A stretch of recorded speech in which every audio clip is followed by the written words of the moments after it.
Hello les amis! Alors voilà, vous avez vu mon petit studio. J'ai rajouté des lumières et j'ai aussi rajouté un petit micro pour vous fournir des vidéos de meilleure qualité que les premières que j'ai fait. Voilà, je suis partie du principe que j'avais envie de partager tout ça avec vous, alors j'ai commencé avec ce que j'avais. Et puis là, je me suis dit que quelques petites améliorations seraient pas de refus. Alors voilà, aujourd'hui, je vais soulever la question de l'allergie au gluten. C'est ce qu'on a de plus en plus ces derniers temps. Et donc, pourquoi est-ce que ça arrive de plus en plus? Bien, il faut savoir que le gluten est une chaîne d'acides aminés, donc une protéine extrêmement complexe. Et donc, le corps a besoin de beaucoup d'énergie, beaucoup de ressources, beaucoup d'enzymes pour pouvoir venir à bout de cette longue molécule hyper complexe. Alors, si jamais on a déjà des allergies, souvent, eh bien, notre digestion se trouve affaiblie. Des fois aussi, certains organes ont aussi plus de faiblesse. Par exemple, comme ça a été beaucoup pour moi, eh bien, le foie, le pancréas et la vésicule biliaire sont souvent mis à mal avec l'alimentation transformée, industrielle et hautement acidifiante. Donc voilà, moi en tout cas, j'ai eu une énorme faiblesse au niveau du foie et ça se traduisait que des fois, par exemple, tout ce qui est gras, j'avais beaucoup de mal à digérer. Et puis niveau protéines, je suis allergique aux protéines de lait. Enfin, j'ai été allergique aux protéines de lait de vache. Tout ce qui est oléagineux me posait aussi. Il y a beaucoup de noix qui me posaient des problèmes. Donc voilà, je sais quel est le problème maintenant du fait que si la digestion est affaiblie, si vous n'avez pas le feu digestif suffisant, si vous manquez d'enzymes, voilà, votre digestion va se passer de façon plus défaillante, plus faible, et de ce fait, les molécules ultra complexes comme le gluten, et quand même il est énormément présent dans la nourriture industrielle, enfin si on peut appeler ça nourriture, c'est peut-être, on va dire, produit industriel. Voilà. Donc il y a beaucoup de produits industriels qui contiennent du gluten, et donc cette molécule se retrouve en grande quantité dans les organismes des personnes qui acceptent ce genre de produits. Et de ce fait, bien sûr, on développe de plus en plus souvent une allergie parce que de plus en plus de corps ont du mal à digérer cette molécule ultra longue et ultra complexe. Et si bien sûr après le phénomène est associé à la porosité intestinale, là on arrive vraiment dans un problème majeur, dans le sens où les grosses molécules, non seulement elles ne sont pas digérées correctement, mais en plus de ça, au niveau des intestins, il y a une grosse dysbiose, il y a trop peu de micro-organismes, la microflore est peut-être même pathogène.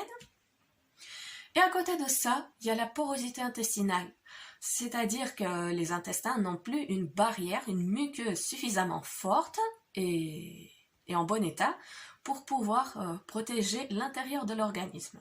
Il faut savoir que tant que les aliments sont dans le système digestif, ils sont encore toujours à l'extérieur, et qu'il ne passe à l'intérieur qu'une fois la barrière, donc la muqueuse intestinale est franchie.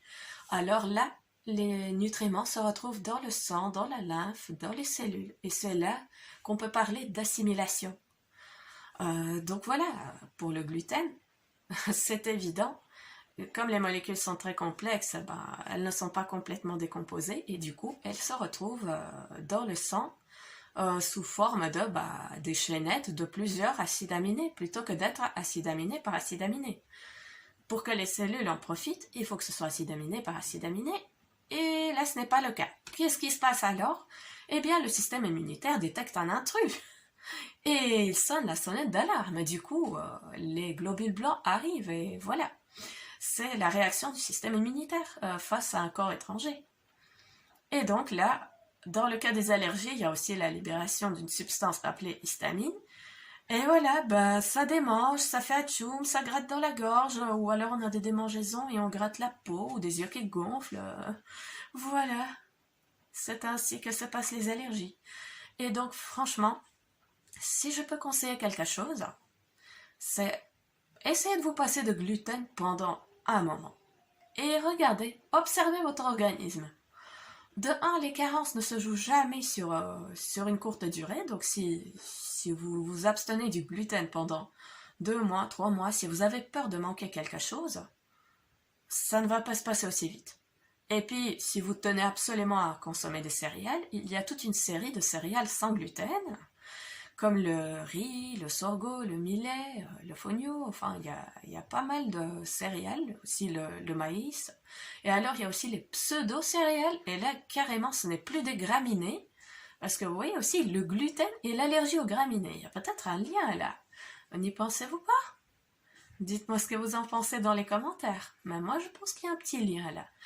On baigne trop dans tout ce qui est céréales, gluten, blé, froment, même épeautre, tout ça, c'est des céréales à gluten. Et alors, à côté de ça, il y a aussi du seigle, de l'orge et de l'avoine. Ça, c'est donc des céréales à gluten. Et pour revenir à nos moutons, donc c'est des pseudo-céréales, c'est encore mieux que des céréales sans gluten, dans le sens où c'est carrément une autre famille botanique. Donc c'est vraiment un autre type de plante, un autre type de graines. Et donc là, on se retrouve avec le sarrasin, le quinoa et aussi l'amarante. Ça, c'est donc des pseudo-céréales que vous pouvez utiliser pour remplacer tout ce qui est gluten. Alors, bien sûr, le pain panifiable, là, ça va être compliqué d'obtenir, mais vous pourrez quand même encore jouer avec pas mal de recettes en utilisant ces farines-là. Ou alors, si vous voulez vraiment faire comme moi, ben là, vous pouvez très bien vous passer de céréales. Et il faut bien sûr un peu étudier quels sont les aliments qui fournissent tel ou tel nutriment et de s'assurer d'avoir tous les nutriments en fait via d'autres aliments. Les céréales ne sont vraiment pas une obligation de consommation. Donc voilà, je pense que pour le gluten, c'est clair. Si vous n'avez pas la force digestive, c'est pas la peine d'en consommer. Puis, si vous y tenez, une fois que vous aurez régénéré votre organisme et qu'il a retrouvé un certain état d'équilibre, alors vous pourrez peut-être de temps en temps vous permettre quelque chose si ça vous tient vraiment absolument à cœur. Voilà, chacun suit son chemin, chacun observe son corps. Personnellement, je m'en suis débarrassée parce que ça me causait vraiment trop de problèmes. Et plus mon corps se détoxifiait, et plus je sentais que quand je remange des céréales, en fait, il est plus intoxiqué, je me sens plus lourde, j'ai moins d'énergie, je me sens moins bien, et puis j'ai le nez bouché. Et tout ça, bah, ça m'a donné envie de ne plus en manger. Là, ça doit faire sûrement 5 ans que je ne mange plus aucune céréale d'aucune sorte. Même pas de pseudo-céréales, et je me porte à merveille. J'ai une énergie de feu, j'attaque les journées avec enthousiasme et joie, et je me sens vraiment, vraiment bien. Beaucoup mieux que quand je mangeais des céréales. Alors voilà, c'est à vous de voir qu'est-ce que vous décidez. Est-ce que vous aimez des produits avec du gluten? Dites-moi ce que vous en pensez dans les commentaires. Et bien sûr, pensez à partager la vidéo si vous croyez que certains de vos amis pourraient aussi profiter de ces informations parce qu'ils seraient aussi allergiques ou qu'ils auraient des problèmes avec le gluten. Voilà, sur ce, je vous dis à la prochaine dans d'autres vidéos. Je vous souhaite une belle et lumineuse journée et namasté!